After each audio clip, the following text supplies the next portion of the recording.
Buenas noches, doctor. Buenas noches. Allí les compartí una actividad pues para que realicen para la próxima semana. Las hacen en grupo, toman su tiempo y todos suben eh, lo que el grupo ha decidido pues como respuestas, ¿no?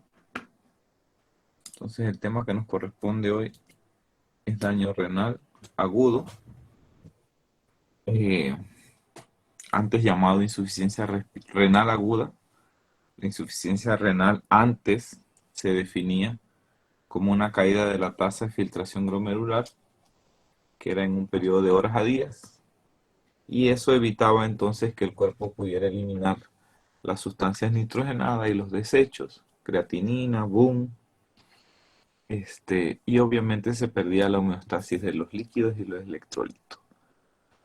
La definición de insuficiencia renal, que les digo que ese término ya no se utiliza, era un aumento del BUN y la creatinina o una disminución del volumen de orina. Esa era la definición inicial. Después se consideró una clasificación que se llamaba rifle. La R representaba riesgo, que era un aumento de 1.5 veces o menos del 25% de la tasa de filtración glomerular, una caída de eso, o un gasto urinario menor a 0.5 ml por kilo por hora. Si por ejemplo yo peso 80 kilos, yo debería orinar por hora 40 cc. O sea que si orino menos de 40 cc por hora, eso obviamente tengo que tener una sonda Foley para poder cuantificarlo, o se va sumando. Si el paciente no tiene una sonda, cuando orina, se calcula y se divide entre el número de horas que ha estado sin orinar, y así se calcula el gasto urinario, ¿no? La I representaba entonces un aumento, ya miren que no 1.5, sino 2 veces el valor de la creatinina, o que la tasa de filtración glomerular cayera a menos del 50%. Igual el gasto urinario era menos de 0.5. Cuando ya había falla, entonces la creatinina se triplicaba el valor que tenía el paciente, o que la tasa caía hasta un 75%, menos de lo que tenía el paciente. Y el gasto urinario igual era por menos de 0.5 ml por 24 horas, o que el paciente presentara anuria. Anuria, dependiendo de dónde lo busquen, dicen que es menos de 100 ml de orina en 24 horas. Otros autores dicen menos de 50 ml de orina en 24 horas. Ya cuando había pérdida, era pérdida completa de la función renal por 4 semanas, y lo que se conoce como estadio final de la enfermedad renal es la pérdida de la función por 3 meses. O sea, ya ahí no hay vuelta atrás. Si el daño renal se mantiene durante 3 meses, ya no se llama daño renal agudo, ya eso sería enfermedad crónica como tal. O sea que es necesario un periodo de 3 meses para que este daño ocurra. Luego entonces inició con el Akin, con el grupo la definición de daño renal como tal, con una reducción abrupta de la función renal. Miren que aquí se consideraba un aumento de la creatinina de mayor o igual a 0.3, porque la máquina que procesa la creatinina puede tener variaciones hasta de 0.0, hasta de 0.3. O sea que si yo me tomo una creatinina hoy y la creatinina me sale en 1, y me tomo una mañana y me sale en 1.1, eso no es significativo, porque la diferencia entre una muestra y la otra es menos de 0.3. El otro término pues que consideraba un aumento de la creatinina basal al doble, y una reducción del gasto urinario, o sea, 0.5 ml por kilo por hora. El ejemplo que les decía, un individuo como yo, 80 kilos, de orinar por hora 40 cc, 40 ml. Si eso no ocurre, entonces ahí hay una reducción del gasto. Con cualquiera de estas se define daño renal agudo. No es necesario tener las tres. Entonces, en el 2012 se publicaron las guías CADIGO que trataban de resumir o concentrar y clasificar en estadios el daño renal agudo. Entonces aquí se compara, miren que aquí le ponen entre paréntesis de la clasificación de rifle, riesgo y demás, que era la inicial, la AKIN que les acabo de mostrar, y la clasificación CADIGO, que se las estoy mostrando aquí. Sin embargo, esta revisión fue del 2012. En el grupo de CADIGO indican que este año, en el segundo cuatrimestre de este año, o sea, en un par de días, probablemente, quizás unos meses, va a publicarse la nueva revisión de CADIGO, que va a definir daño renal agudo y que va a definir la clasificación en estadios y que va a definir cómo es el manejo y cómo va a ser el abordaje. O sea que en pocos meses, o sea, para los que vayan al otro, a hacer una revisión en las próximas semanas o meses, probablemente cuando acabe el semestre ya esta clasificación ha cambiado y eso estará disponible sin costo, así que podremos ver cómo se han modificado los parámetros aquí de la clasificación de CADIGO. Entonces, en todos, el término en cuanto a diuresis es menos de 0.5 ml por kilo por hora, por 6 a 12 horas, por 12 horas o por 24 horas. Y acá entonces se utiliza menos de 0.3 ml por kilo por hora. Eso es en cuanto a la diuresis. Eso es lo más fácil. Usted le coloca una sonda al paciente, mide el volumen de orina y ahí se da cuenta. El problema es que no todos los daños renales cursan con oliguria, con disminución del volumen de orina. A veces hay aumento de la creatinina y el paciente orina normal. O sea, el volumen que orina es normal, pero la función de su riñón se pierde y no tiene la capacidad para poder eliminar los desechos. Entonces, en ese caso, pues utilizamos el valor de creatinina sérica o el aclaramiento de creatinina, ¿no? Una creatinina basal de 1.5 hasta 1.9 o un aumento mayor a 0.3 en 48 horas. Aquí una creatinina basal de 2 a 2.9 y en el estadio 3 una creatinina basal que se triplica su valor. No es que sea el valor de 3, es que se triplique el valor basal que tiene el paciente. O que en el caso tenga un valor de creatinina mayor a 4 o que el paciente esté con algún tipo de terapia sustitutiva. Hemos tenido pacientes que hacen un daño renal agudo porque, qué sé yo, lo mordió un ofidio, hizo una necrosis ahí en el sitio de la mordedura de la serpiente lo mordió, hizo necrosis, no fue a atenderse a tiempo, el suero se lo pusieron tarde, el paciente hizo destrucción del músculo, esas sustancias junto con el veneno se depositaron en el riñón y el paciente hizo un daño renal. La creatinina le aumentó, no había forma de que mejorarla, se metió a diálisis, el paciente estuvo en diálisis 2 meses en diálisis. Y a mediados del segundo mes, el paciente comienza a disminuir los valores de creatinina y el daño renal se resuelve. O sea que el paciente realmente tiene hasta 3 meses para resolver un daño renal agudo. Claro, no vamos a esperar ese tiempo, hay que intentar hasta donde sea posible identificar cuál es la causa, que son las diapositivas de las cuales vamos a hablar, lo más pronto posible, identificarla para darle tratamiento. Pero el punto es que incluso el paciente estando en diálisis podemos darle un tiempo de hasta 3 meses para que se recupere. Si el paciente se recupera, se saca del programa de diálisis y el paciente pues sigue con su vigilancia sin la necesidad de estar crónicamente. Si el paciente superó los 3 meses, ya no hay vuelta atrás. Ese riñón ya se dañó, ya ese riñón va a depender de la terapia dialítica como tal. Ok, entonces la clasificación, este grupo, el grupo europeo hace siempre una evaluación y de hecho están esperando que se publiquen las guías nuevas de CADIGO para hacer su apreciación. ellos consideran pues los valores prácticos, ¿no? de la clasificación del daño renal agudo, que son muy similares a lo que habíamos visto con respecto al KDIGO como tal.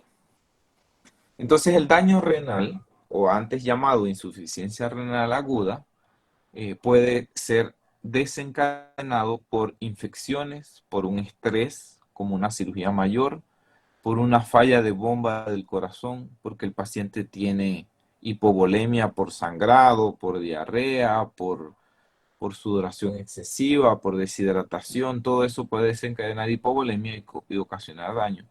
Por nefrotoxicidad, por medicamentos. Aquí señalo, por ejemplo, los aminoglicósidos, que son unos antibióticos que se utilizan para tratar infecciones y cuando el paciente los está recibiendo, no percibe nada, sigue orinando normal y resulta que su creatinina comienza a aumentar. O sea, el volumen de orina permanece igual, o sea que sería un daño renal no oligúrico. El síndrome hepatorenal presenta en los pacientes con cirrosis o la uropatía obstructiva, la causa que sea, ¿no? Si el paciente tiene piedra en los uréteres, si tiene un crecimiento de la próstata, si tiene un tumor en la vejiga, una piedra en la uretra, cualquiera de esas que interrumpa el flujo de la orina hacia el exterior va a desencadenar entonces daño renal agudo. Entonces, la clasificación, además de los estadios de la severidad, se clasifica según su causa. Y es importante identificar la causa porque así mismo va a ser el tratamiento. Entonces se consideran tres tipos de causas de daño renal agudo. Una se llama prerrenal, o sea que el problema realmente no está en el riñón per se. El daño renal intrínseco, que ahí sí hay afectación del parénquima. Y el daño posrenal, que tampoco está en el riñón per se, sino que está a la salida de la orina. Una piedra, un tumor, eh, una obstrucción, un cuerpo extraño, todo eso que ocasione un daño posterior al riñón. Entonces es importante que el daño prerrenal la afectación está ocurriendo antes del riñón y está afectando entonces al riñón. La intrínseca, que ya ocurre un daño propio en el mismo riñón, y el posrenal, que ocurre un daño después de la formación de la orina como tal en el riñón. Entonces, entendiendo un poco por qué hablamos de que la mayoría de las causas de daño prerrenal son ocasionadas por isquemia, lo que realmente la clasificación de daño renal agudo prerrenal está ocurriendo es que no le está llegando suficiente sangre al riñón. Esa falta de llegada de sangre puede ser porque el paciente está hipotenso, puede ser porque el corazón no bombea la sangre, porque el paciente está deshidratado o porque hay alguna alteración, un coágulo, algo que evite que la sangre llegue al riñón. Entonces hay una disminución en la cantidad de sangre que llega al riñón y el riñón intenta compensarlo. Sin embargo, esa compensación a veces no es suficiente y eso genera isquemia en el propio riñón. Esa isquemia obviamente va a producir un daño en las células tubulares, que si el daño es irreversible, produce necrosis o apoptosis de esas células tubulares, y esas células tubulares entonces se van a depositar y van a obstruir como tal, formándose como si fueran cristales, va a obstruir el lumen dentro del túbulo y la orina no va a poder salir. La poca orina que se está formando no puede salir. También si el daño es reversible, también ocurre pérdida de la polaridad de las células. El cuerpo identifica que hay menos cantidad de sodio en el filtrado a nivel distal, activa el sistema renina-angiotensina-aldosterona, pero eso empeora realmente la tasa de filtración glomerular en el paciente. Se produce vasoconstricción, se produce aumento de la endotelina, disminuye el óxido nítrico y las prostaglandinas, que son vasodilatadores, y eso ocasiona entonces a que se reduzca la tasa de filtración glomerular y eso se va a expresar en el paciente como oliguria. O sea que si un paciente tiene una hemorragia, por ejemplo, tuvo un accidente, tuvo una herida cortante, comenzó a sangrar, tiene una hemorragia, el volumen de sangre disminuye, el corazón intenta compensarlo, el corazón hace prioridad, intenta bombear la sangre, no le llega sangre suficiente al riñón, el riñón dice, hoy aquí está pasando algo mal, no está llegando sodio a nivel distal, produce entonces vasoconstricción, eso disminuye la tasa, las células del mismo riñón se desprenden, obstruyen, reducen la tasa de filtración glomerular, reducen la formación de orina y el paciente no orina. Entonces pasan horas y el paciente si tiene un accidente y no ha sido hidratado, no se ha repuesto el volumen intravascular, entonces el paciente comienza a presentar anuria, o sea, no orina nada, absolutamente nada, o orina muy poca cantidad, o sea, el paciente hace oliguria. En las siguientes horas no orina, luego se le coloca una sonda y solo drena una vez y de allí nunca más, entonces eso condiciona que ocurra el daño prerrenal. ¿Cuáles son las causas? Aquí están, causas de prerrenales, disminución del volumen intravascular, por ejemplo en hemorragia, por ejemplo en pérdidas de fluidos renales, una diuresis excesiva, una diuresis osmótica, una nefropatía perdedora de sal, una diabetes insípida donde el paciente se deshidrata, las causas gastrointestinales, vómitos, diarrea, sangrado. Si el paciente está expuesto a actividad y pierde agua a través del sudor, grandes cantidades, pérdida a través del tercer espacio, como ocurre con quemaduras, con pacientes politraumatizados o traumatizados, cuando hay inflamación del peritoneo, la peritonitis, eso secuestra líquido, lo mismo que la pancreatitis. La pancreatitis produce tal inflamación que alrededor del páncreas se llena de agua y obviamente el volumen intravascular disminuye el gasto cardíaco y eso disminuye el flujo hacia el riñón. En falla cardíaca, el corazón no está bombeando de forma apropiada.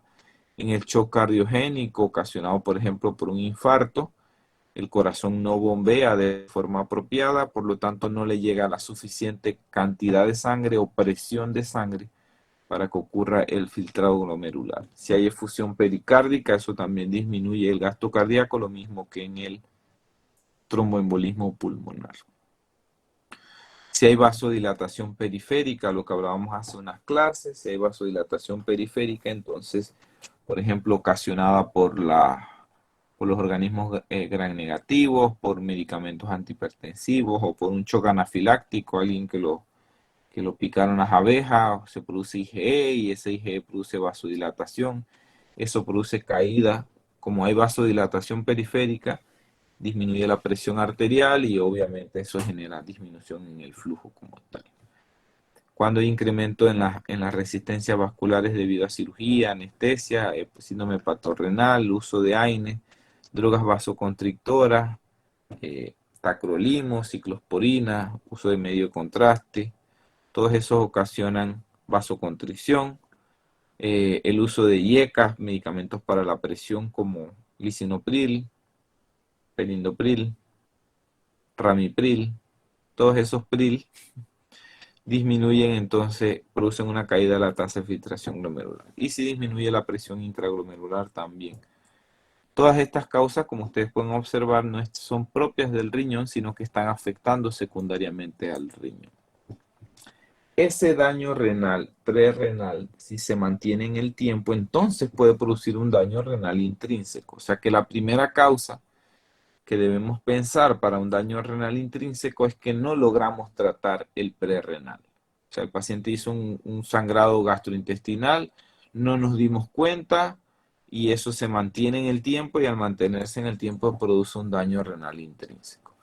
Lo que les mencionaba, el epitelio de las células tubulares, producto de la isquemia y las toxinas, pierden la polaridad, entran en apoptosis o en necrosis, esas células se desprenden y al desprenderse tapan el lumen tubular. Las pocas que quedan pueden diferenciarse y proliferar para regenerarse, o sencillamente se tapa el lumen y el paciente no mejora y va a una enfermedad renal crónica.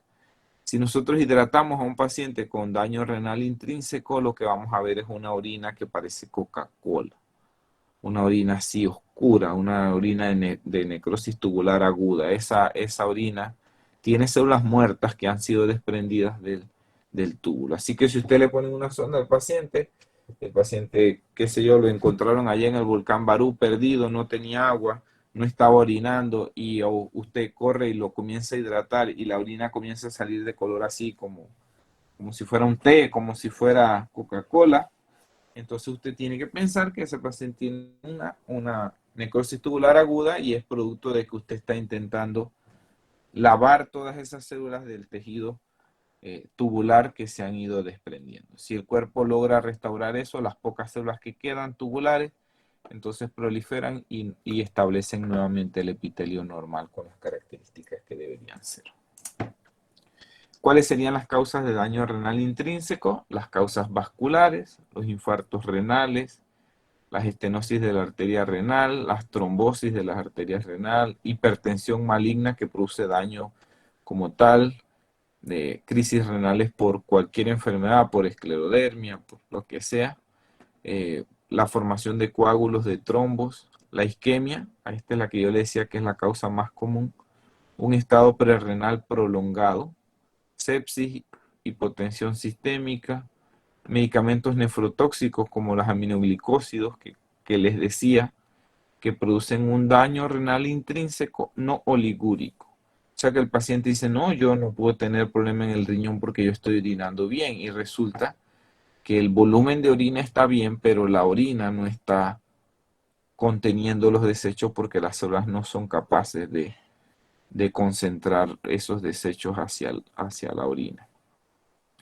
El metrotexate, el cisplatino, la mioglobina en la rhabdomiólisis, lo que les mencionaba de que aquel que fue mordido por un ofidio, se produce lesión muscular. Esa lesión muscular, no solo el mismo veneno va al riñón y lo daña, sino que el daño que ocurre en el mismo músculo libera mioglobina, libera CPK, esa mioglobina va hasta el riñón, intenta eliminarse y esa mioglobina, eso se deposita y produce más daño, ¿no? Las glomerulonefritis agudas, enfermedades propias del riñón, enfermedad de Wegener, la poliarteritis, el síndrome hemolítico urémico, la púrpura trombocitopénica trombótica, todas estas son causas intrínsecas de daño a nivel del riñón. En el intersticio, pues medicamentos también, las penicilinas, los AINES, los inhibidores de la bomba de protones, los anticonvulsivantes como la fenitoína, cefalosporinas pues como cefalexina, como ceftriaxona, todos esos pueden producir daño renal intrínseco. Lo otro es que haya infiltración por algún tumor dentro del propio riñón, el paciente tenga leucemia o tenga un linfoma y haya infiltración al riñón, eso también produce un daño renal intrínseco. Finalmente, el daño puede ser postrenal. En el daño postrenal el problema no está en el riñón, sino en los ductos de salida, ¿no? Puede ser porque el paciente tiene piedras.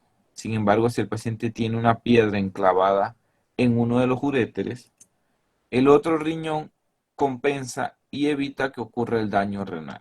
O sea, si usted no puede orinar por un uréter, obviamente va a tener dolor y todo aquello, pero si ese riñón no logra seguir filtrando, el otro riñón asume la función de filtración, aumenta de tamaño un poquito incluso, y rara vez provoca un aumento de la creatinina o provoca oliguria como tal, porque el otro riñón asume la función.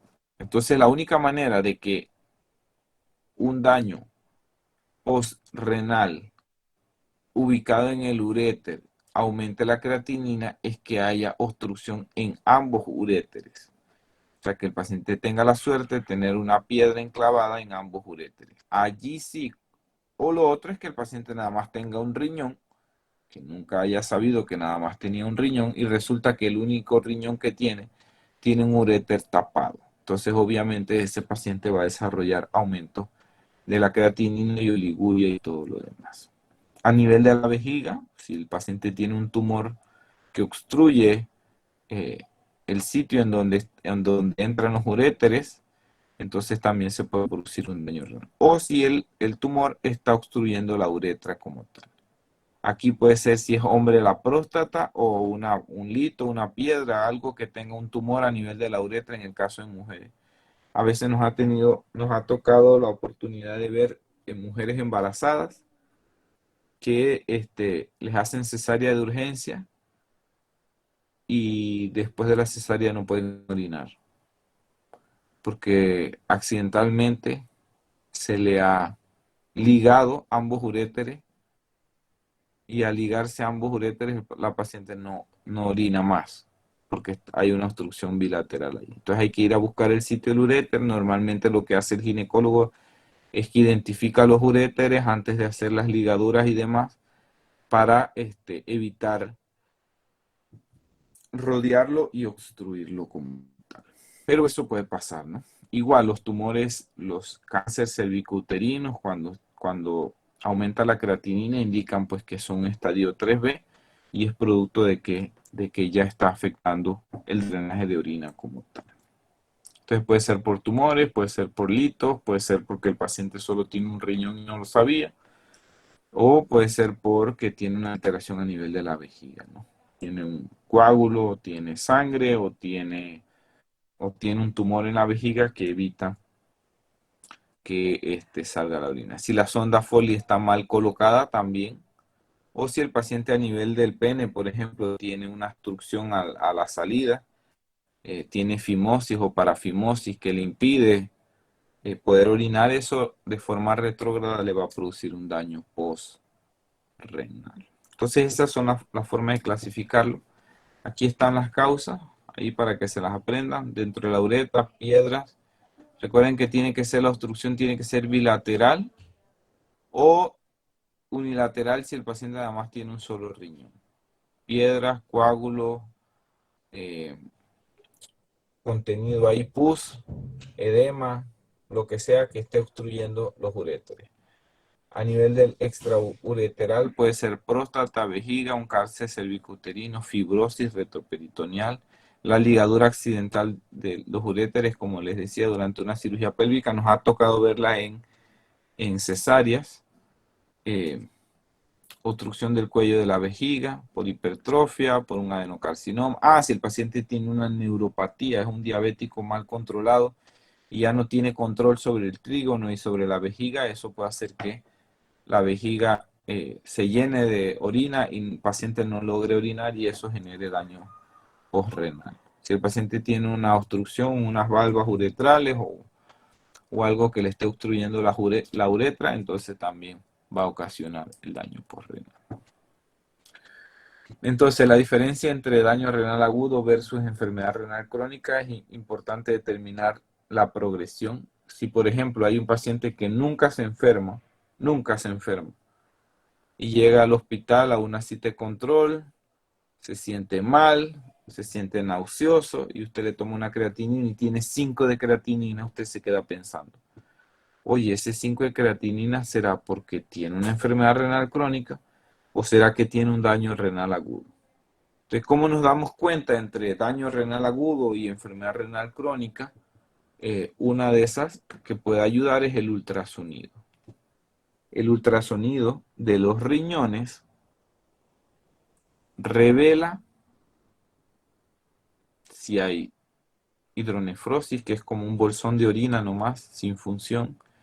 Revela si hay, por ejemplo, litos, revela si hay disminución en el tamaño. Nosotros tenemos riñones, los adultos, de aproximadamente 12 centímetros de largo por 8 centímetros de ancho y 4 de espesor. 12, 8 y 4. Si un paciente tiene un daño renal agudo que se transformó en una enfermedad renal crónica, el tamaño de los riñones disminuye. Entonces el paciente en vez de tener 12 por 8 por 4 tiene 6 por 3 por 1. Entonces ese riñón ya está pequeño. Si usted encuentra un riñón pequeño, usted sospecha de que el paciente tiene daño renal agudo.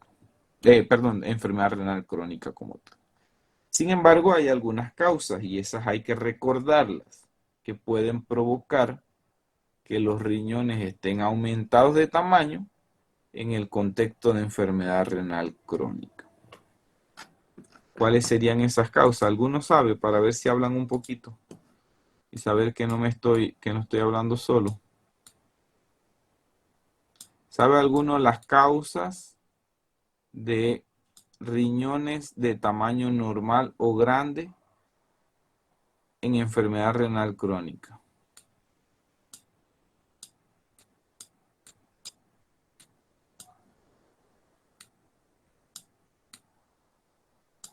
¿No? ¿Nadie?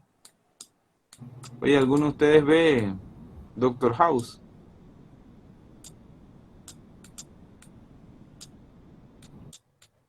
Sí. ¿Cuál es la enfermedad más común ahí en los episodios de Doctor House?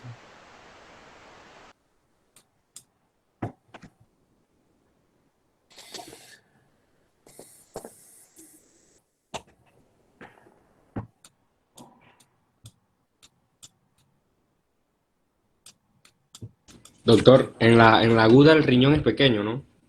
No, en la aguda el riñón es normal. En la crónica es que se va haciendo más chiquito, más chiquito, más chiquito y más chiquito. Ah, ok, ok.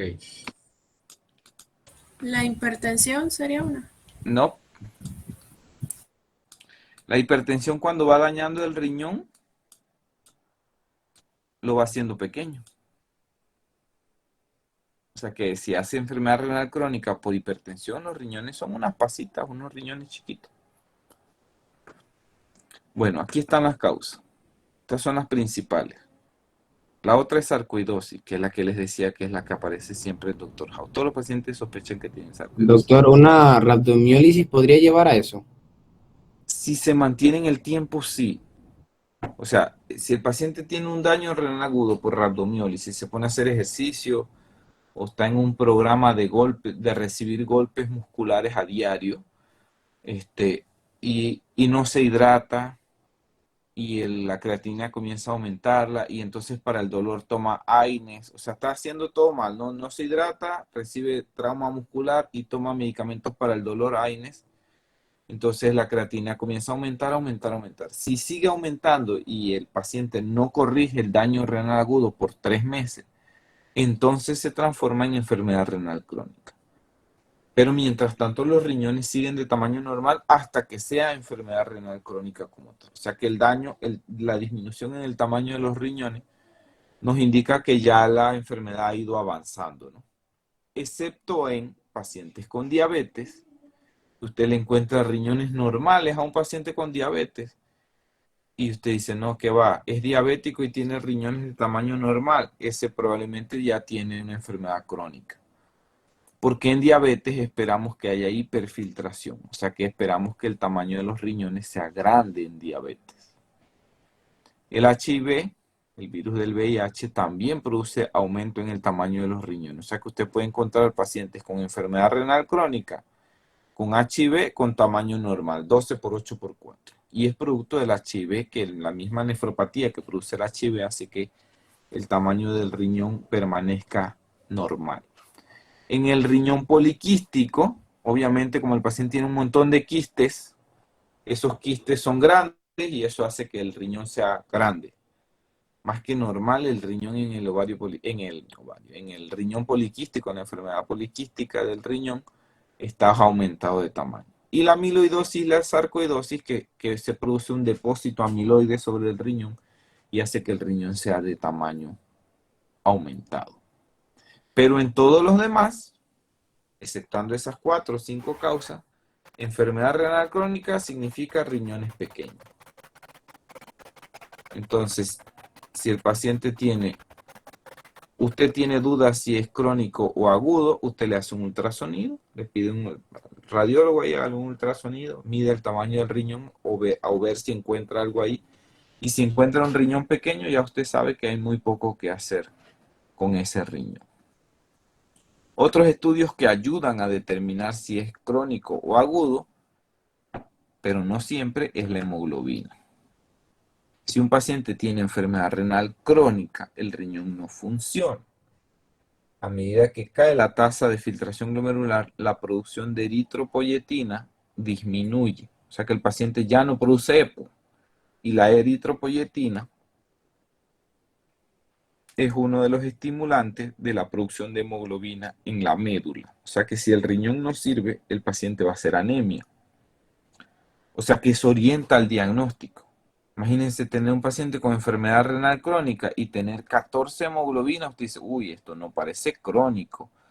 Porque si tiene una creatinina aumentada y eso ya está avanzado, como que la hemoglobina sigue estando normal o alta. Eso no va con enfermedad crónica. Pero si el paciente tiene 6 de hemoglobina, usted no sabe si es crónico o es agudo, porque puede ser que el paciente tenga anemia por sangrado, o porque no come, o por deficiencia de hierro, y no necesariamente por la deficiencia de la eritropoyetina. Por eso no son diagnósticos como tal, pero ayudan a definir. El calcio y el fósforo, si están el calcio disminuido o el fósforo aumentado, nos ayuda a decir que el riñón tiene tiempo sin funcionar de forma apropiada. O sea que esos serían laboratorios que nos ayudarían. Si, por ejemplo, usted hace un cuadro diarreico y ese cuadro diarreico le produce un aumento de la creatinina, ese aumento de la creatinina que usted va a presentar por el cuadro diarreico no le va a alterar la hemoglobina. Usted no va a tener 6 de hemoglobina porque tiene un cuadro diarreico, ni le va a disminuir el tamaño de los riñones, ni le va a producir disminución en el calcio o aumento en el fósforo. Entonces, estos parámetros ayudan a definir. También ayuda, obviamente, la historia del paciente, saber si hay algún desencadenante o no. Denme un segundito.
Ya va que tenía una crisis existencial ahí con la mascota. Ok, y lo otro que ayuda en el diagnóstico para poder definir si es agudo o crónico son los síntomas de uremia.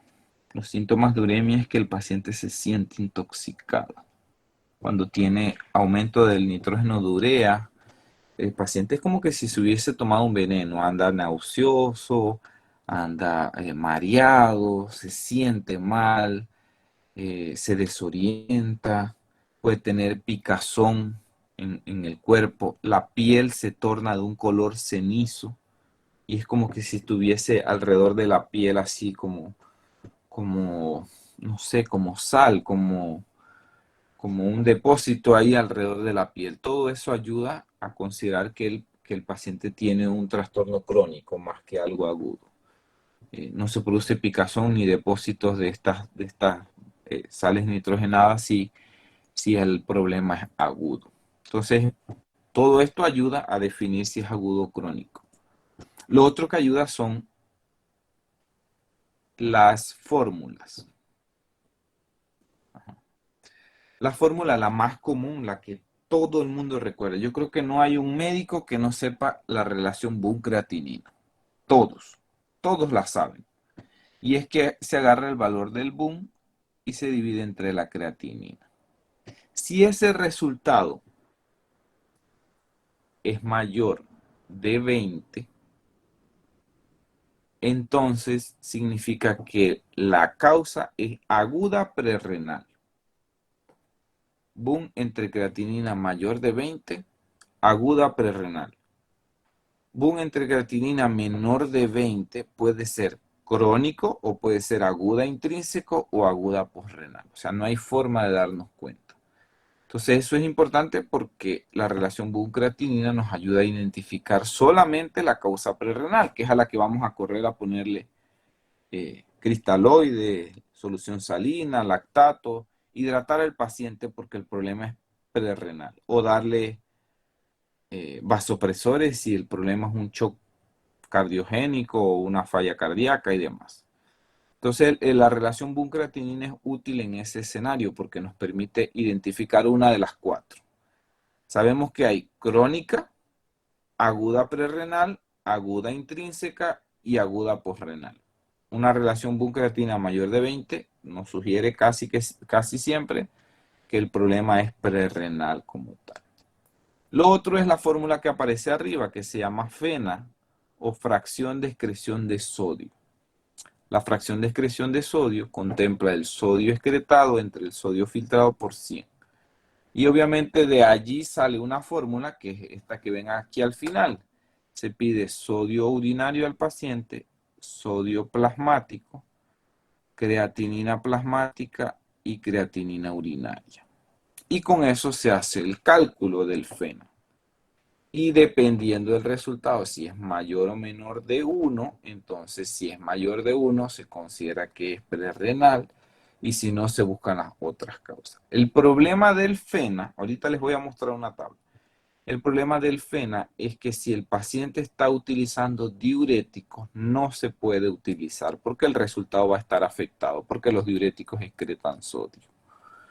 Entonces, si el paciente usa diurético, lo que se utiliza en vez de ser el FENA es el FEBUM. Entonces, el FEBUM, en vez de decir sodio urinario y sodio plasmático, se pone BUM urinario y BUM plasmático en esa forma. Y allí sí se puede utilizar para los pacientes que utilizan diurético. Entonces, miren que yo les dije menos de 20, es más de 20. Yo les dije más de 20, es menos de 20. Ah, no, perdón, aquí está. Ajá. Lo que decía, en el estado prerrenal, una relación boom-creatinina mayor de 20 es indicativo de que el problema es prerrenal. Un FENA menor de 1 también indica que es prerrenal. Si el paciente utiliza diurético, entonces se le hace el FEBUM. Y el FEBUM menor o igual a 35 también sugiere que es prerrenal. Entonces, otros parámetros que se pueden utilizar es el sodio urinario. Este es menos frecuente, pero también se puede utilizar. Entonces, si un paciente tiene un boom creatinina menor de 20, usted dice, uy, ¿qué va? Si es menos de 20, eso no es agudo prerrenal. Puede ser intrínseco. Calcula el FENA o calcula el BUM y se da cuenta que el FENA es mayor o igual a 1 y que el FEBUM es mayor a 50. Y así usted va determinando las causas y puede identificarlo. Lo importante, como les decía, es poder evaluar o descartar el daño renal agudo prerrenal como tal. Y en los postrenales esto es variable, acá es un poco más difícil encontrarlo, porque incluso en algunos casos la relación boom-creatinina puede estar mayor de 20, igual que en el de estado prerrenal. Sin embargo, pues ahí la entrega de sodio es el sodio urinario es el que ayuda a poder identificarlo como tal. Este es más de lo mismo. Entonces, ¿cuáles son los efectos adversos del daño renal agudo? Según el estadio se puede predecir la mortalidad. Si el paciente tiene un estadio 1 de daño prerrenal, la mortalidad es menor a que si tiene un daño estadio 3, donde es 3 veces más o la creatinina ya superó 4 o que el paciente tiene menos de 0.3 ml por kilo por hora por más de 24 horas. Entonces la clasificación de Rifle y eso, como yo les decía, era la que se utilizaba en la actualidad, nos ayuda. Sin embargo, pues como les digo, las guías CADIGO están próximas a salir y probablemente estas cosas cambien. ¿Cuáles serían las indicaciones de diálisis? Diálisis urgente en un paciente que tiene daño renal agudo. o crónico, cualquiera de las dos. Las indicaciones de diálisis, la mnemotecnia son las vocales. A de trastorno ácido-base. Si el paciente tiene acidemia, tiene una acidosis que no corrige, que no logramos que corrija con el tratamiento, le ponemos bicarbonato, el paciente no mejora, entonces se lleva a diálisis. Y la diálisis le ayuda, le soluciona el problema ácido-base. Si el paciente tiene una hipercalemia o una hipercalcemia severa, el paciente no mejora con el tratamiento, usted le da Kayexalate, le da quelantes del calcio, le da bifosfonato, el paciente no mejora. Si no mejora con tratamiento, entonces se le lleva a diálisis para tratar su desequilibrio hidroelectrolítico. Si el paciente está intoxicado y esa intoxicación no resuelve, entonces se utiliza diálisis. Sin embargo, en intoxicación es importante recordar que no todas las sustancias son eliminadas por la diálisis. Los alcoholes sí, el litio sí, los salicilatos sí. Pero, por ejemplo, si el paciente tomó gramoxone, que es un veneno que se usa para matar las hierbas, y el paciente tomó gramoxone, ese gramoxone no es eliminado por la diálisis. Ahí habría que utilizar un filtro de carbón activado para intentar que ese gramoxone se adhiera. Pero es intoxicaciones que son eliminadas que logran ser eliminadas con la diálisis. Si el paciente tiene una intoxicación que la molécula pasa libremente el filtro de la diálisis, entonces no hay indicación. La O de overload, que sería sobrecarga de volumen, si un paciente tiene una falla cardíaca o una sobrecarga de volumen y no logra mejorar con diuréticos, o tiene un síndrome nefrótico y está edematoso hasta las pestañas y no logra la furosemida eliminarle el exceso de agua, entonces se lleva a diálisis. Y por último, los síntomas de uremia, como yo les decía, ¿no? Las complicaciones severas que serían pericarditis, un paciente que está encefalopático por la uremia o que presenta hemorragia. Si un paciente tiene hemorragia, hay que llevarlo a diálisis porque la uremia le está condicionando el desarrollo de hemorragia. Ok, entonces en cuanto a la tasa de filtración glomerular, la tasa de filtración glomerular se define como la cantidad de sangre que logra ser filtrada a través del glomérulo. La tasa de filtración glomerular es calculada de varias maneras. La fórmula clásica también, la que nadie debería olvidarse. Si usted está en llano ñopo y usted tiene la creatinina del paciente y usted necesita saber cuál es la tasa de filtración glomerular, usted la puede utilizar, la puede hacer papel en mano, 140 menos la edad por el peso en kilo entre la creatinina por 72. Con eso usted obtiene la tasa de filtración glomerular o el aclaramiento de creatinina, como le quiera llamar. Esta fórmula para mujeres, el resultado se multiplica por 0.85. Esto es para mujeres. En hombres se deja así mismo. Este es en el caso de que sea mujer. Esta fórmula de Cockcroft-Gaul, que parece que suena como a cucaracha, esta fórmula es la más comúnmente utilizada, la más simple. Usted no necesita calculadora científica ni nada, solo aprenderse la fórmula y con eso la calcula. Esta fórmula, que se llama MDRD, es una fórmula que salió de un estudio. El estudio era un estudio nutricional. La M significa modificación, la D significa dieta y esto es enfermedad renal, por las siglas en inglés. Era un estudio sobre la modificación de la dieta en pacientes con enfermedad renal. Y en ese estudio dijeron, oye, no vamos a utilizar esta fórmula, vamos a hacer una fórmula allí para calcular la tasa a los pacientes. Y con ese estudio que no tenía nada que ver con tasa, que tenía que ver era con la modificación de la dieta en los pacientes con enfermedad renal. La modificación de la dieta era que consumieran menos sal, menos productos con sales, que consumieran, regularan la cantidad de azúcar, la cantidad de agua y todo lo demás. Con esa modificación de la dieta, que ingirieran proteína y todo lo demás, ellos inventaron una fórmula. Y la fórmula es bien sencilla. La fórmula es 175 por la creatinina sérica elevado a la potencia menos 1.154 por la edad elevada a la potencia menos 0. O sea, una cosa toda loca. Y si era mujer, 0.742 en mujeres y 1/1.21 si el paciente es de raza negra.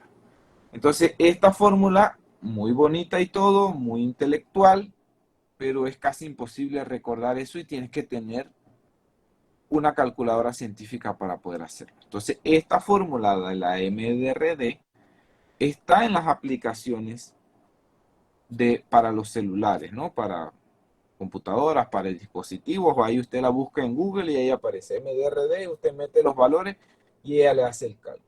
En vez de que usted haga el cálculo, mejor es que usted busque dónde está y lo haga directamente. Y hay otra fórmula que salió ahí con las guías CADIGO, que es la fórmula CKD-EPI. Esta CKD-EPI también es un estudio así de tipo epidemiológico de la enfermedad renal crónica y está allí en una aplicación que está para celulares que se llama QX Calculate. Esta aplicación, si la pueden descargar y utilizar, no nada más es para fórmulas de nefrología, hay de todas las materias, de pediatría, de endocrino, de escalas de cardiología y todo lo demás. Entonces, el QX Calculate, o Calculate, no sé cómo es que aparece ahora, creo que sigue apareciendo como QX Calculate. Ahí le aparece la fórmula, entonces usted escribe creatinina y allí entonces le sale el resultado. Se llama Calculate ahora. Y que la que yo tengo para iOS es así, solo como Calculate.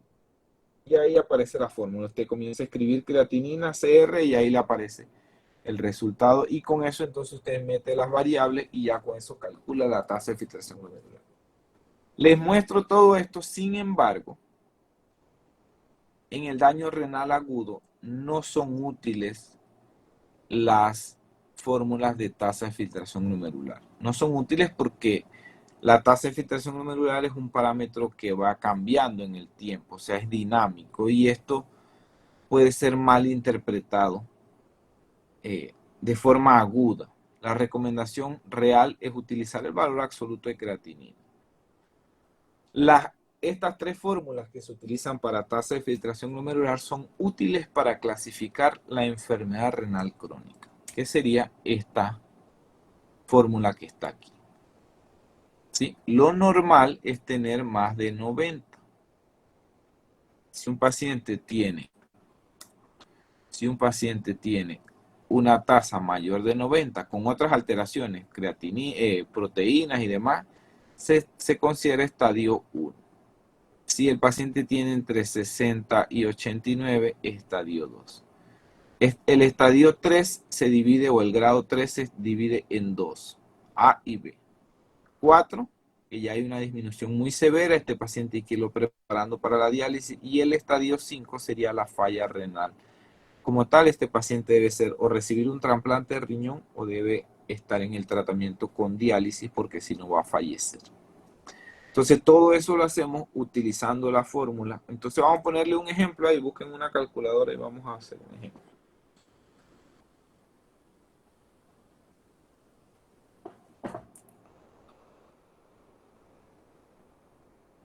¿Estamos listos?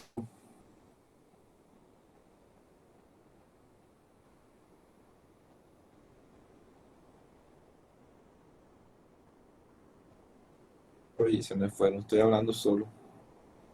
No, doctor. Están ahí. Sí, sí, sí. Ok, imaginémonos una paciente mujer de 40 años que pesa 60 kilos y tiene 3 de creatinina. Mujer de 40 años que pesa 60 kilos y tiene 2 de creatinina. Mujer, 40 años, 60 kilos y 2 de creatinina. ¿Cuánto? 2.36. ¿Cuánto? 2.36. 2.36, ¿qué? ¿La tasa? Sí. ¿Alguien que secunde ahí la respuesta?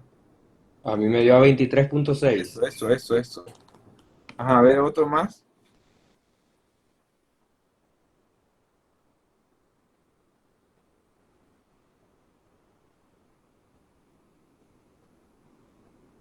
Allí consideré el 0,85 por ser mujer, ¿no? Exacto. Vamos a buscarlo.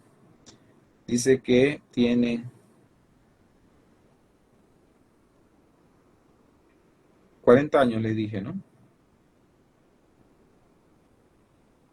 Sí, a mí me dio también 23.6, pero ¿Cuánto? No le escuché. Sí, ya lo saqué bien, 23.6. Ujú.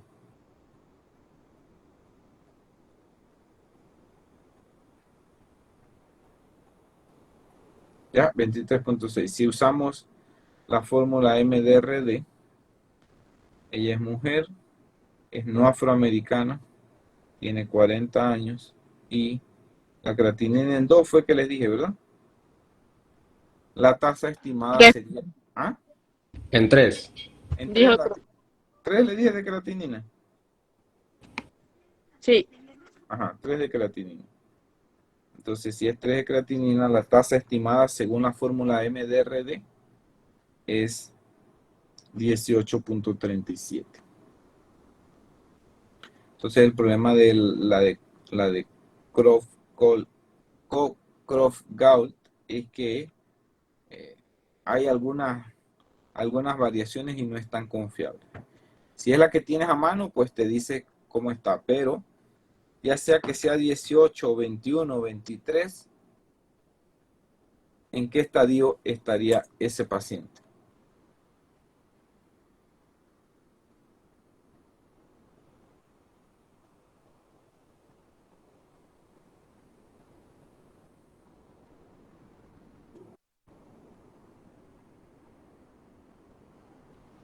¿Podría repetir lo que dijo, doctor?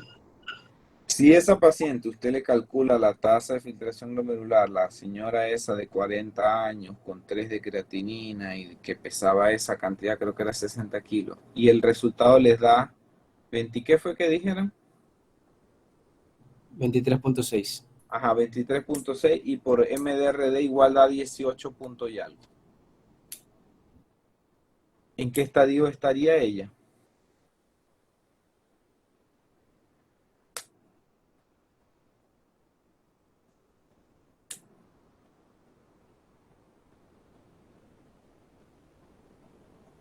¿Qué El grado 4. tendría? En el grado 4, exactamente. Eso sí es crónica. Recordar que la tasa de filtración glomerular la calculamos para los estadios, o sea, para cuando el problema es crónico, no en los agudos, porque en el agudo puede tender a confusión. Puede tender a confusión.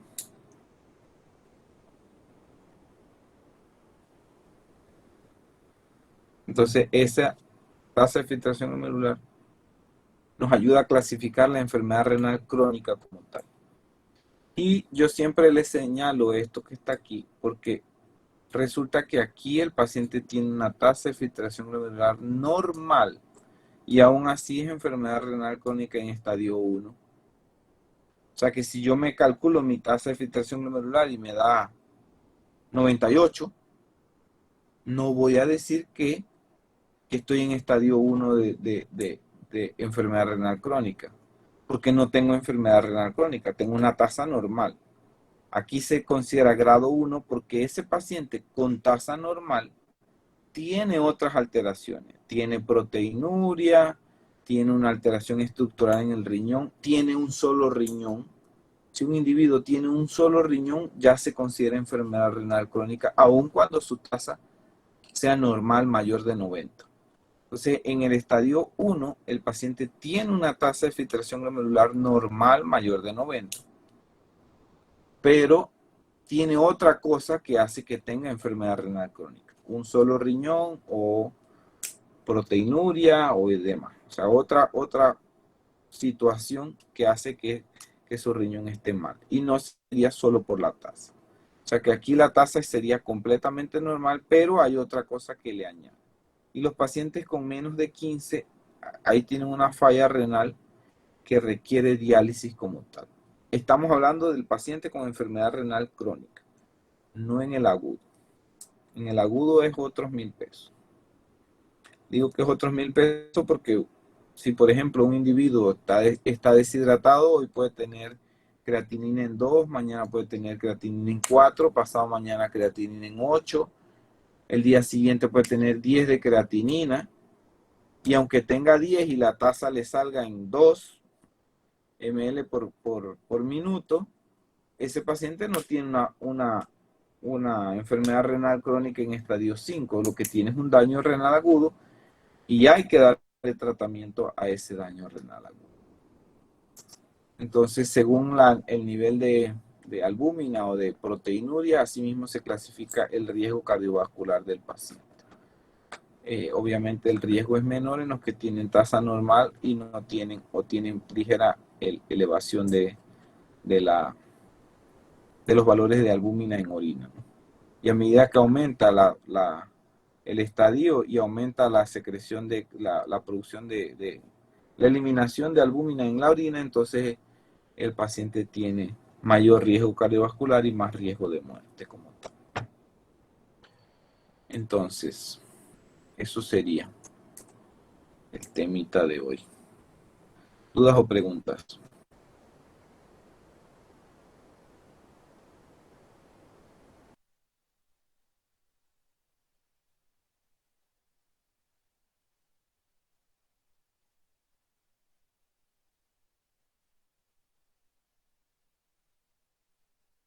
Doctor, una pregunta. En los valores de la relación Boone-creatinina, usted mencionó que cuando era mayor a 20 era casi siempre prerrenal, ¿verdad? Exactamente. Y cuando era menor a 20, ¿podría repetírmelo, por favor? Puede ser intrínseco, puede ser postrenal o puede ser enfermedad renal crónica.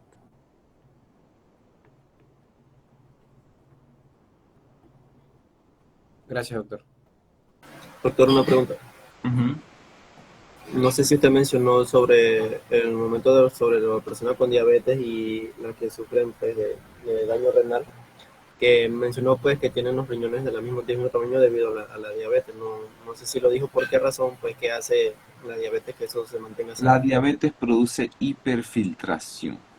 O sea que la diabetes produce proliferación de las células del riñón y hace que las células aumenten.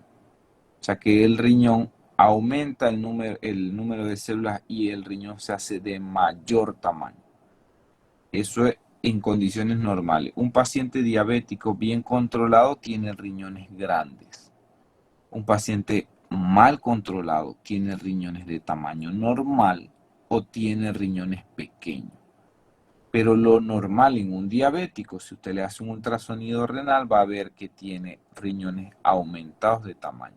Y cuando usted le calcula la tasa en un diabético bien controlado, la tasa puede andar en 140, en vez de más de 90, como decía ahí en la tasa de filtración glomerular. El paciente hace hiperfiltración y la hiperfiltración es más de 130 de tasa de filtración glomerular. Entonces el paciente elimina o filtra más cantidad de ml por minuto por el fenómeno que desarrolla, ¿no? Ese de hiperfiltración. Entonces hace que el riñón crezca. Así como ocurre en el paciente que nada más tiene un solo riñón.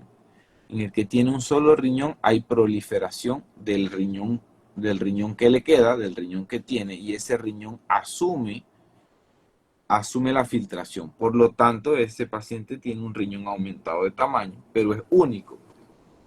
Es único en ese caso. Doctor, ¿y en el hipertenso cómo pararía en daño renal? El hipertenso, la hipertensión arterial produce una lesión vascular como tal. Esa lesión vascular poco a poco va afectando el glomérulo como tal. Ustedes saben que ahí en la parte inicial de la nefrona es la arteriola aferente y la eferente que forman el ovillo ese glomerular. Ese ovillo glomerular, producto de la hipertensión, se daña. Y entonces eso provoca que poco a poco haya una caída de la tasa de filtración glomerular. A medida que va avanzando la enfermedad, ese riñón se va deteriorando hasta que queda convertido en una cicatriz como tal. O sea, el riñón pierde su función. La mayoría de los pacientes, el 80% de los pacientes que están en diálisis actualmente en nuestra área son diabéticos o hipertensos. porque esas son las causas más comunes de que el paciente sea llevado a diálisis como tal. Hay otras, les hablaba de las mordeduras ofidio, hay enfermedades estructurales, el paciente hace una glomerulonefritis allí y queda en diálisis, pero las más comunes son diabetes e hipertensión. Yo molesto siempre a la doctora Arroyo, que es la nefróloga de allí, una de las nefrólogas del hospital, y le digo que el paciente en diálisis es un mal paciente, es un paciente que se queja, un paciente que se porta mal, que no se toma los medicamentos, que anda siempre bravo. Y ella, la excusa que me da ella siempre es que ese paciente se portaba mal, andaba malhumorado, no se tomaba los medicamentos cuando era solo hipertenso o solo diabético. Ahora le cayó otra enfermedad y otro tratamiento, que es la diálisis, y eso empeoró todo. Pero que no es la diálisis en sí lo que hace que los pacientes sean malos pacientes, es que ya eran malos pacientes. Hablo del 80% ese que hablábamos hace un rato. Porque hay otros, pues que nada, pues les tocó una enfermedad glomerular y que no tenían nada y de pronto comenzaron a tener la enfermedad glomerular y ahí ocurrió el daño y ahí quedaron en diálisis. Pero que la mayoría que son diabéticos e hipertensos son porque se cuidan mal. Dime, Carlos. Filtrado normal, ¿verdad? Pero al no cuidarse es que empieza a decaer el filtrado y para en daño renal. Exactamente. Así Gracias. mismo. O hay otras causas, los pacientes que les gustan tomar AINES. Los AINES son medicamentos para el dolor, los antiinflamatorios no esteroideos. Diclofenaco, ibuprofeno, naproxeno, enantium, todos estos. Por ejemplo, paciente le duele una rodilla o le duele la cadera porque está obeso. Pues como le duele la rodilla, no puede caminar y demás, toma AINES. Toma una naproxeno y la naproxeno le quita el dolor en la rodilla. En la tarde o al día siguiente se toma otra y así lo hace por, no sé, 2 meses, 3 meses. Ese naproxeno modifica o produce una caída de la tasa de filtración glomerular porque disminuye la producción de prostaglandina. Y esa producción de prostaglandina hace que ocurra un descenso en el filtrado propiamente por modificaciones de las presiones de la arteriola aferente y eferente. Y al ocurrir ese daño, entonces el paciente pierde la función de su riñón. O sea, produce un daño renal que se perpetúa en el tiempo y eso condiciona a que haga una nefritis en el intersticio y finalmente a que se pierda el riñón. Entonces es importante. Yo antes tenía una diapositiva, creo que era en nutrición, una diapositiva de cómo es que se cuidan los riñones, porque cuando se habla del Día Internacional del Riñón, la gente lo que inmediatamente piensa del riñón es tomar agua, y realmente no es lo único para salvar el riñón. De hecho, es más importante controlar la presión, controlar la diabetes, evitar los AINES, hacer actividad física, evitar el tabaquismo, como estrategias para evitar que ocurra daño en el riñón como tal. O sea que va más allá de solo tomar agua. Si usted toma agua, evita que forme piedras. Pero para evitar que ocurra daño renal, lo más apropiado es que evite los AINES, que se controle la presión y demás. Si alguno de ustedes, por ejemplo, hace actividad física y hace actividad física importante, hace levantamiento olímpico, para decir algo, de pesas, o corre una maratón o media maratón y no se hidrata de forma apropiada, eso produce lesión muscular. La CPK se aumenta, la mioglobina se aumenta, eso se deposita en el riñón. Probablemente va a sobrevivir a la primera, pero si usted lo hace de forma una y otra vez, hace rhabdomiólisis, hace las molestias y demás, no se hidrata y en vez de tomar líquidos, lo que toma son medicamentos para el dolor, AINES y demás, todo eso va destruyendo su riñón hasta que pierde el riñón. Entonces es importante pues que el objetivo es tratar todos los factores. En los hospitales hacemos procedimientos tomográficos. Los procedimientos tomográficos, los CAT, utilizan un medio de contraste. Ese medio de contraste lesiona las células tubulares, las células renales. Y ese medio de contraste puede producir daño renal también. Hemos tenido pacientes que después que se les hace el CAT, quedan en diálisis. Hacen daño renal inducido por el medio de contraste. Y la diálisis no es para sacarle el medio de contraste. El medio de contraste, a medida que va entrando, en los siguientes segundos va produciendo el daño. Entonces, la recomendación en los pacientes que tienen unas creatininas ahí borderline o pacientes deshidratados es hidratarlos antes de llevarlos a la diálisis, a la tomografía. El paciente se hidrata, se le quitan los diuréticos, se le da algunas sustancias que ayudan a que el medio de contraste no dañe, no produzca radicales libres y no dañe el riñón. Y así se evita el daño renal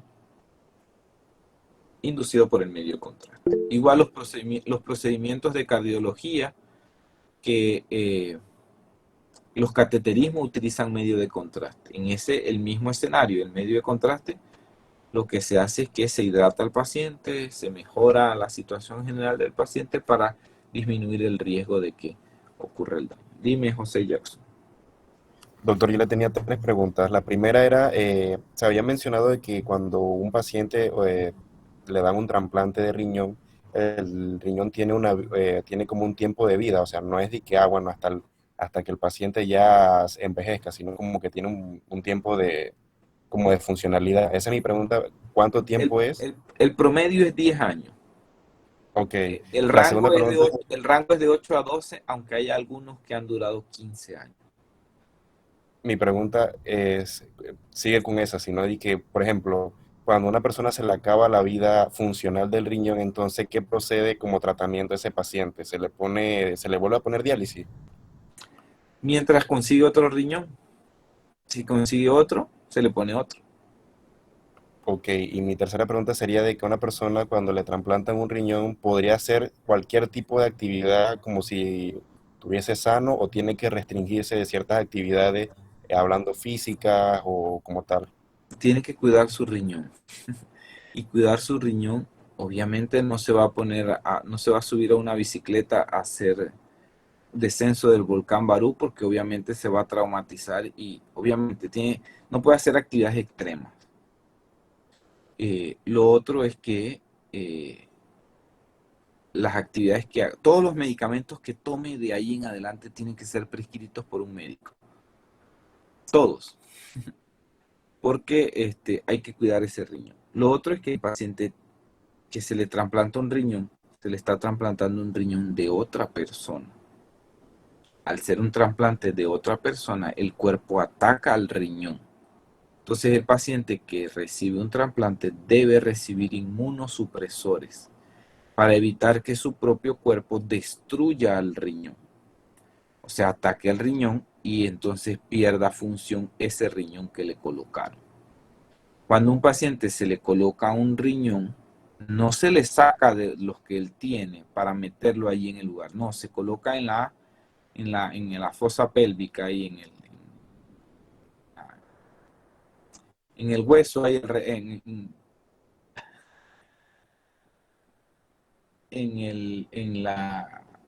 ¿cómo se llama?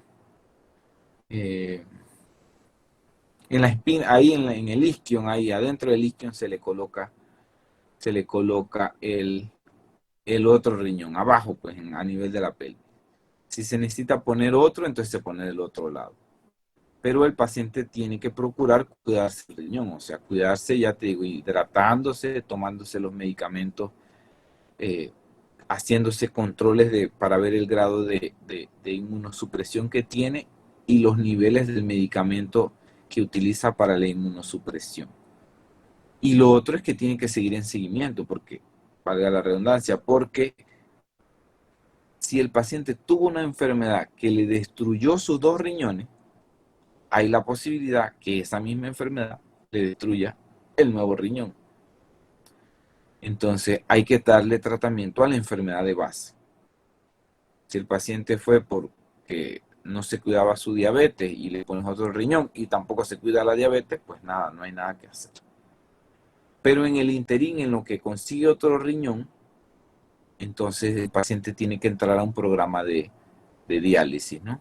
Hay varias modalidades, pero que Puede ser hemodiálisis, conectado directamente a la sangre, o puede ser diálisis peritoneal, en donde se le coloca un catéter en la barriga al paciente, en el abdomen, en el peritoneo, se le llena el abdomen de agua dulce, se le deja un rato allí y luego esa agua dulce se extrae, ya sea por gravedad o con una máquina, y esa agua dulce se trae entonces, la solución esa glucosada, se trae los desechos ahí por difusión, pues. El peritoneo funciona como una membrana semipermeable y como adentro del peritoneo no hay boom, no hay creatinina y no hay nada de eso, en el momento en que le inyectan al paciente, le colocan la solución con la solución esa glucosada, esa solución glucosada trae entonces nitrógeno de urea, creatinina y los desechos. Luego el paciente le retira el líquido ese que está en la barriga y eso huele literalmente a orina. Esa es diálisis peritoneal. Pero esa es otra modalidad si el paciente no ha sido sometido a una cirugía. Esa es más apropiada, pero no todo el mundo quiere hacerla. Pero es más funcional porque se parece más al riñón. Si el paciente no puede porque tiene una cirugía o por lo que sea y se mete a hemodiálisis, entonces tiene que ir al hospital 3 veces por semana. O a la diálisis, pues al sitio en donde se haga la diálisis. Las diálisis son muy costosas, muy costosas. Entonces, como son tan costosas, no se pueden hacer a diario. Una diálisis probablemente, si usted se la hace en la privada, le puede costar unos $1,000 cada vez que se hace diálisis. Y si se hace 3 diálisis por semana, son $3,000 por semana. Estamos hablando de que al mes van a ser cerca de 12,000 a $13,000 por mes. Al año siga sumando, o sea, al año son $150,000, una cosa así. Entonces son muy costosos para hacerlas a diario. Entonces lo que se hace es que se hace 3 veces por semana. El problema de hacer 3 veces por semana es que el paciente acumula todo el líquido que ha tenido por esos 2 o 3 días en que no ha ido a la diálisis. Si alguien tuviera la facilidad económica de comprarse una máquina de diálisis y se la hiciera todos los días en la casa, sería lo más fisiológico, pero como no es posible, resulta que el paciente toma sopa, toma jugo, toma leche, toma café, y todo ese líquido no lo puede eliminar, entonces tiene que esperar 2 días para que la máquina le saque ese líquido. Y eso lo expone, porque es como, imagínense, la máquina le puede sacar 2-3 litros de agua en menos de 4 horas. Es como que si el paciente se estuviera desangrando, o sea, es como si tuviera una hemorragia. Eso hace que el corazón sufra y muchas otras cosas más. Entonces, no es algo tan inocuo lo de las diálisis. Ojalá todos los pacientes pudieran hacerse diálisis todos los días. De preferencia, pues la diálisis peritoneal. Pero como no se puede, se hace 3 veces por semana. Pero entre los costos de la hemodiálisis y los costos del trasplante, a largo plazo el trasplante es más económico. Y en los trasplantes depende. En los trasplantes puede ser trasplante de cadáveres o puede ser trasplante de familiares relacionados. Por ejemplo, usted tiene una enfermedad renal, sus riñones no funcionan, lo meten a diálisis, usted entra en el programa de trasplante, pero tiene un hermano que dice, yo te voy a donar un riñón, uno de mis riñones. Usted va, como son hermanos, hay menos posibilidades de incompatibilidad. Menos posibilidades no significa que no sean incompatibles. Y el riñón le pasa al otro individuo ahí, abren a uno y al lado está el otro, el receptor, le colocan el riñón y listo. Si todo funciona bien, pues usted se queda con el riñón de su hermano y siguen funcionando los dos. Ese riñón es valioso, es un buen riñón, porque si su hermano no es enfermo, no sufre de nada, además mejor todavía. Pero si hay menos riesgo de incompatibilidad. Pero si de repente alguien tuvo un accidente, desarrolló muerte encefálica, lo tuvieron en intensivo, la familia aceptó que ya ese paciente estaba muerto, o sea, su corazón sigue latiendo, pero tiene muerte encefálica. Y la familia acepta la donación y usted recibe un riñón. se le hacen pruebas a ese riñón y resulta que usted es compatible con ese riñón y le ponen ese riñón, va a depender de la condición de ese paciente. Si era un anciano, si era un joven, si era un muchacho de 25 años, ese muchacho de 25 años, esos riñones, si él no sufría de nada, le van a durar a usted los 10 o 15 años que esperamos. Pero si resulta que es un señor de 60 años, usted tiene 20 y tanto, no espere que ese riñón le dure mucho. O sea que obviamente va a depender de las condiciones, del sitio en donde se extrajo, del tiempo de isquemia. O sea, son muchos factores los que influyen.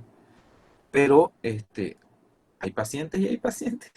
Yo les comentaba que el año pasado había un señor conocido que, que entró en el programa de diálisis y entró en el programa para donantes, ¿no? Para trasplante renal. Y contento, decía, ya completé mi protocolo, pronto sale un riñón. Y hay pacientes que tienen 5 años esperando un riñón y no sale ninguno compatible. Y ese le salió un riñón. Como al mes le salió un paciente que era compatible. Y ellos están en una lista de espera y comienzan con el número 1. O sea, el que tiene más tiempo es el 1 de la lista. Tal es el nombre. Ok, ese lo comparan con el riñón. No, no es compatible. Entonces van con el 2, van con el 3. A veces el 25 es el que es compatible con el riñón y ese 25 recibe su trasplante.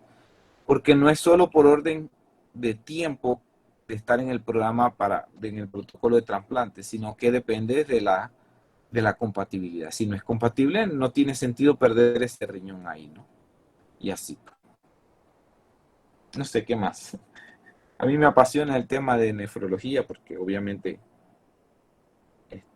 Pero doctor, me imagino que ese paciente que necesita ese riñón, yo me imagino pues que tiene que clasificar, por ejemplo, de que si no tiene algunas otras enfermedades o siempre tienes otras enfermedades así adyacentes que le impidan eso, pues. exactamente, entra en un protocolo. El protocolo incluye que el paciente tenga un nivel de hemoglobina aceptable, que tenga un buen control de la presión, un buen control del azúcar, que se haga pruebas de todo, de HIV, de hepatitis y demás, porque si el paciente es HIV, por ejemplo, lo más apropiado sería colocarle un riñón de otro paciente con HIV.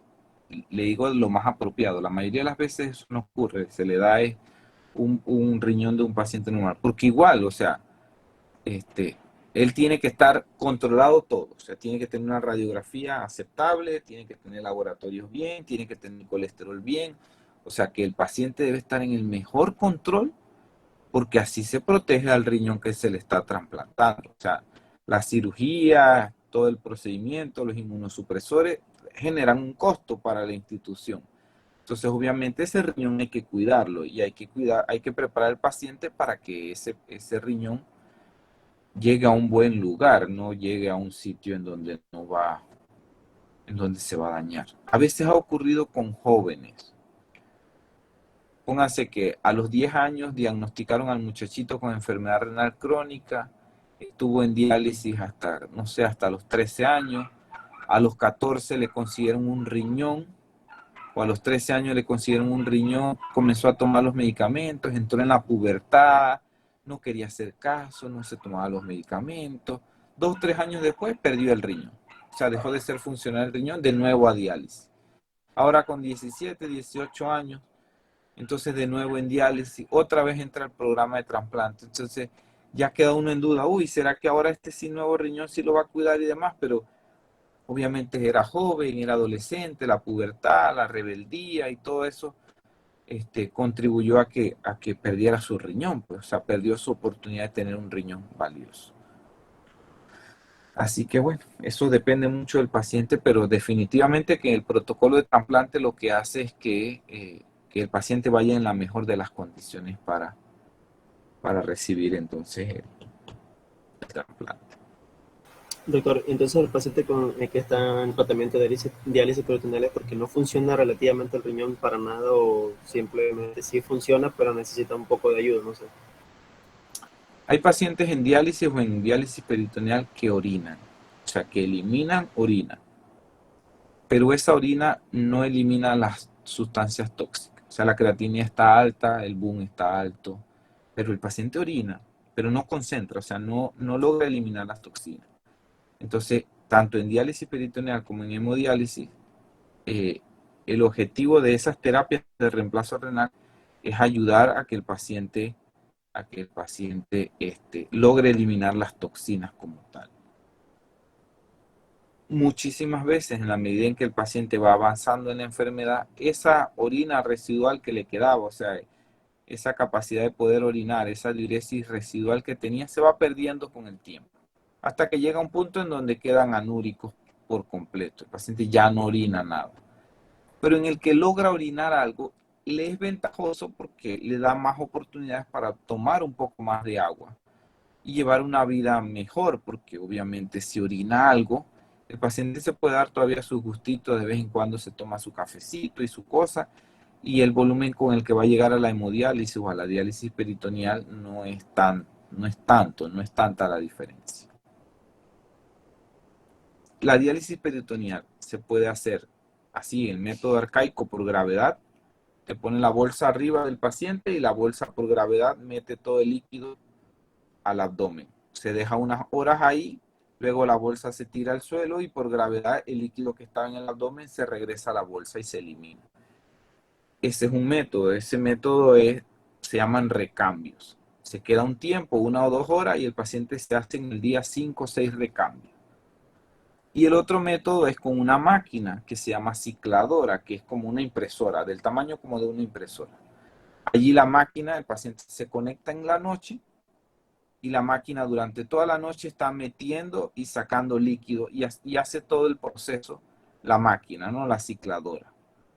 Ese es más conveniente para el individuo que trabaja porque él hace todas sus actividades normales, llega a la noche a la casa, se conecta a la máquina y la máquina le mete líquido, le saca líquido, le mete líquido, le saca líquido del abdomen y el paciente está dormido, al día siguiente se levanta, se desconecta de la máquina y va a hacer todas sus actividades y en la noche llega y otra vez hace lo mismo. O sea que la cicladora brinda la ventaja en aquel paciente que pueda hacerlo. Dime, José. Tengo entendido que a los pacientes que se le hacen trasplante, por lo general, después de la operación, le dejan una cuarentena de alrededor de 6 a 7 meses. ¿A qué se debe eso? A que están inmunosuprimidos. O sea, que ellos lo atacan con todo. Lo que pasa es que ese riñón es un cuerpo extraño para nuestro cuerpo y el cuerpo lo ataca. Entonces, la única forma de evitar que se pierda el riñón es dándole inmunosupresión. Si hablamos de inmunosupresión, se pierden las defensas. Entonces, ese paciente no tiene la capacidad para defenderse de las infecciones y demás. Entonces es un paciente que es susceptible a gérmenes que usted y yo no nos afectarían. Entonces, porque está inmunosuprimido.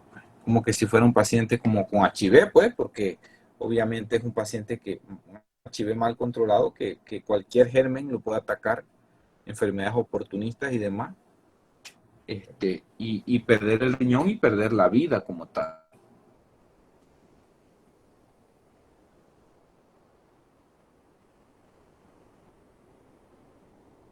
Así que bueno, así tenemos. En el hospital hemos tenido pacientes que perdieron su riñón y es triste porque obviamente de tener una vida independiente en casa y de poder hacer todas sus actividades a tener que volver al hospital 3 veces por semana no es fácil, ¿no? La mayoría de los pacientes que son sometidos a trasplante son muy juiciosos con sus medicamentos. Si a las 8 en punto se tienen que tomar el medicamento, a esa hora lo hacen, no esperan a las 8:05. Esos son muy, muy puntuales porque quieren conservar su riñón el mayor tiempo posible. Dime, Ana. Y en caso de estos pacientes que se han colocado trasplante de riñón, lo que sería el suceso de los riñones de hipertensión de riñón de Goldbach, ¿siempre ocurre o solo es un caso especial de estudio? ¿Siempre ocurre qué cosa? Yo no lo entendí. La hipertensión del riñón de Goldbach. No te entiendo lo que me dices.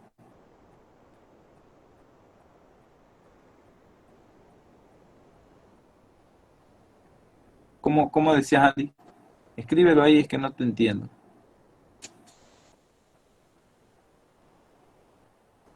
Imagínense que nosotros, los trasplantes, aquí en David se hace cosecha. O sea, a los pacientes con muerte encefálica se le hace la cosecha. Eso es toda una organización. El riñón se extrae del paciente, del paciente que tiene muerte encefálica. Ese riñón se lleva en helicóptero a Panamá, o se lleva en avión, en el peor de los escenarios. Llega ya, no sé, en 40 minutos, una hora, allá ya está el paciente esperando el riñón en el salón de operaciones.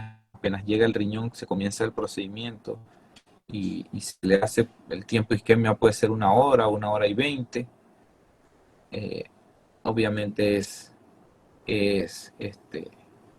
bastante tiempo, pero igual se colocan unas soluciones que mantienen al riñón vivo ahí en ese tiempo, que no es lo mismo a que tengan un paciente que el familiar está ahí al lado en el mismo salón de operaciones para donarle el riñón, ¿no? Así que va a depender de muchos factores. Hipertensión del riñón de Goldbach por trasplante. En la mayoría de los pacientes ocurre, pero igual lo que el paciente requiere es seguimiento, ¿no? Seguimiento como tal. Sabes que ahí se modifican las presiones, se tiene que hacer la inserción ahí de arteria y vena, y también se tiene que conectar el uréter a la vejiga y todo lo demás. O sea que no es un procedimiento inocuo y el paciente lo que requiere es seguimiento como tal. Seguimiento. Controlar la presión, controlar el azúcar, que vaya a sus controles, que use tapaboca. Antes de la pandemia incluso usaban tapaboca, para disminuir el riesgo de adquirir infecciones y demás.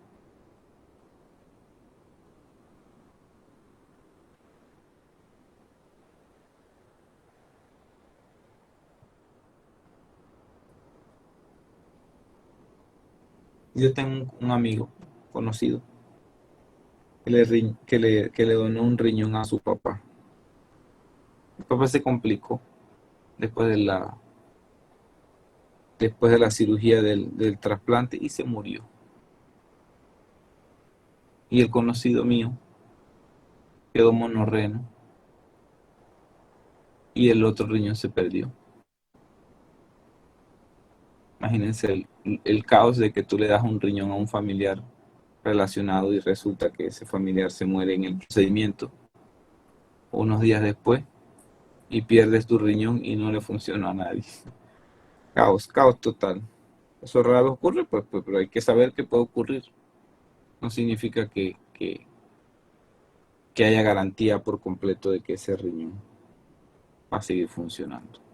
Y no se puede volver, no es decir que lo saqué, si está complicado regrese, ¿no? Porque ya obviamente el individuo que va a recibir el riñón va a comportarse como un paciente trasplantado y tendría que recibir inmunosupresión y todo lo demás porque ya tocó sangre allá del otro paciente, ¿no? Así que no es una posibilidad de volverlo. Así que quedó con un solo riñón. Y bueno, hemos tenido colegas que no saben que tienen un solo riñón. Yo siempre digo que aquí en este grupo probablemente hay alguno de ustedes que no se ha hecho ultrasonido y nada más tiene un solo riñón y no lo sabe. Entonces, cuando ustedes tengan su rotación por allá por ultrasonido y pidan un voluntario para hacerle un ultrasonido, usted ofrézcase como voluntario porque garantice que usted sí tiene los 2 riñones. Así que bueno, no sé qué más. Yo creo que por hoy ya terminamos. Descarguen la aplicación si pueden, la del Calculate, y ahí van a obtener varias cosas. Gracias, doctor. Que tenga buenas noches. Buenas noches. Hasta luego.